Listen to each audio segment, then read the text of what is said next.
Gagawa tayo ng crispy kangkong, guys. I-fry natin ng crispy kangkong na coated with glutinous rice flour mixture with cornstarch.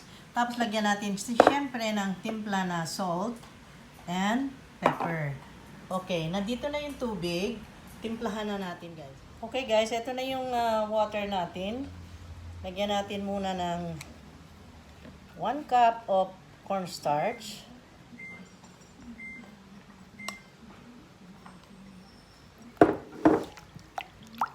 And then another 1 cup also of glutinous flour. Ginamit ko yung glutinous flour dahil ito ay mas stiff na pang-coated sa ating piprituhin. That is why. Ayan. Kailangan basa-basa lang. Ayan, mixture. And then, the salt. Para lumasa. I place 1 tablespoon of salt. 1 teaspoon of black pepper. Ganon. Medyo malapsa pa.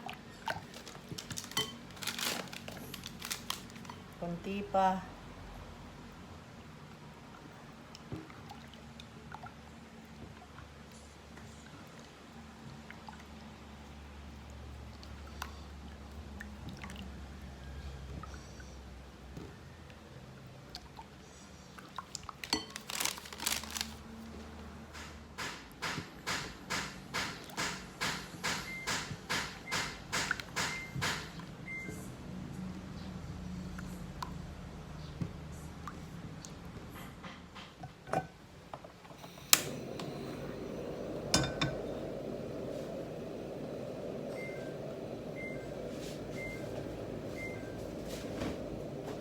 Piprito na tayo. Lagyan ko siya ng vegetable oil. Abundant oil para maprito siya talaga. Hintayin natin uminit ng talagang 100 degrees centigrade para sa ganun maging crispy yung ating kangkong. Nandito na siya, guys. Ipinipare ko. Nahugasan na yan. Kaya hintayin natin itong uminit bago natin ilapag yung ating coated kangkong leaf. Ayan. Nandito na yung coating natin. Test natin kung pwede nang pirituhan. Lagyan ko siya ng 1 drop of ayan. 1 drop of water. Pag ganyan na nagre-respond na siya na ganyan, ayun, pwede na. So, i-prepare natin.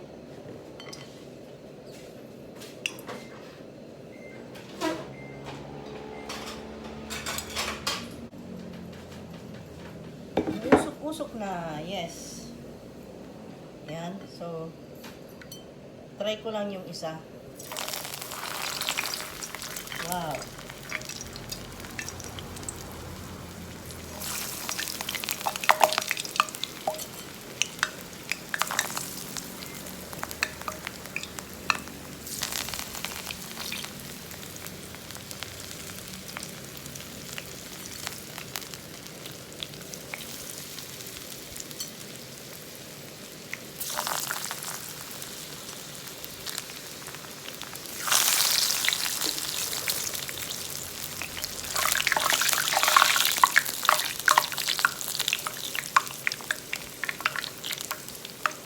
Dali lang maluto, guys.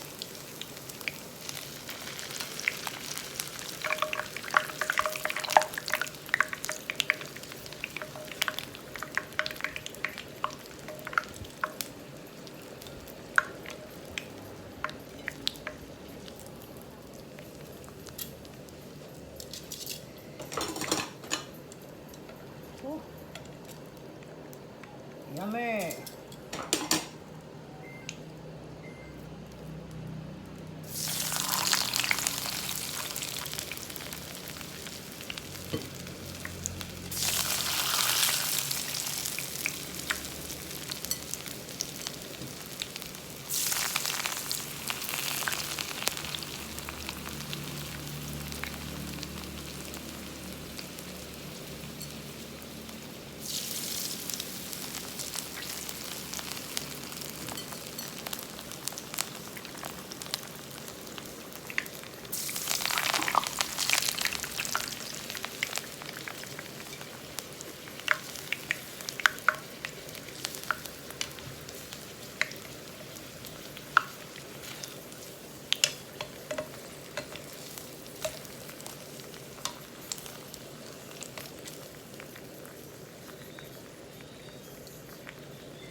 it.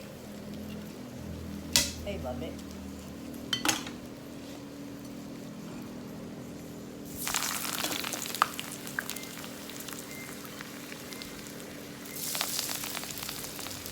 Sarap.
Parinig ko sa inyo kung gaano kalutong.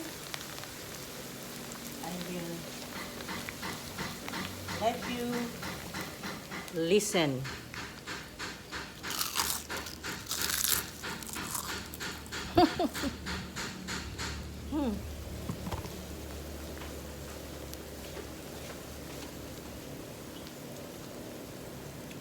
Ang lutong. So crispy, crunchy. Sarap, guys.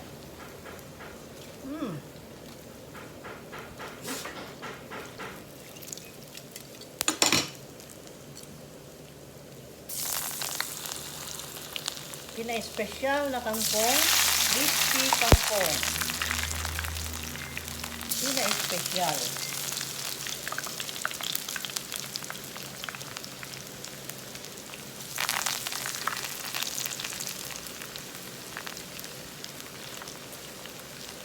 Sarap eh. Parinig kulay sa inyo ito. Parinig ko sa inyo kung gaano ka-crunchy, guys.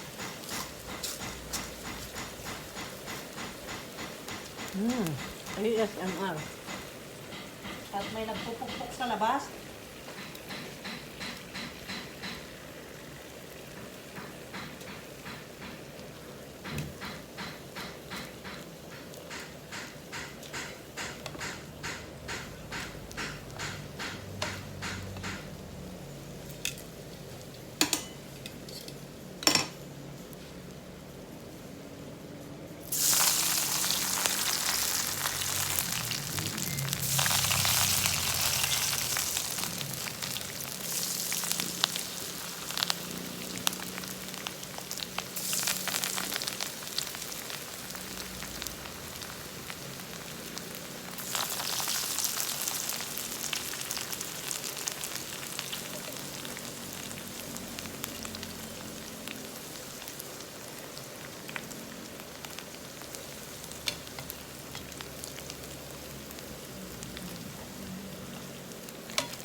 Yummy!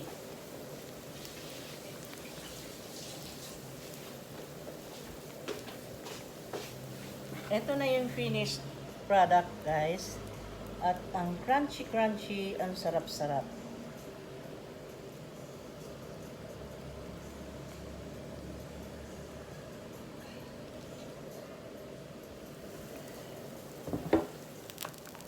Okay, thank you for watching, guys.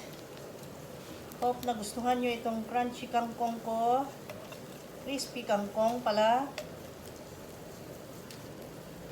Yan. Napaka-crispy, grabe. Parang malambot na chicharon version. Okay, please like, comment, share, and subscribe. At sana ay naging helpful itong pagluluto ko nito. At sana ay naibigan nyo at na-appreciate nyo. Okay? Smile. Thank you so much, guys. Bye-bye.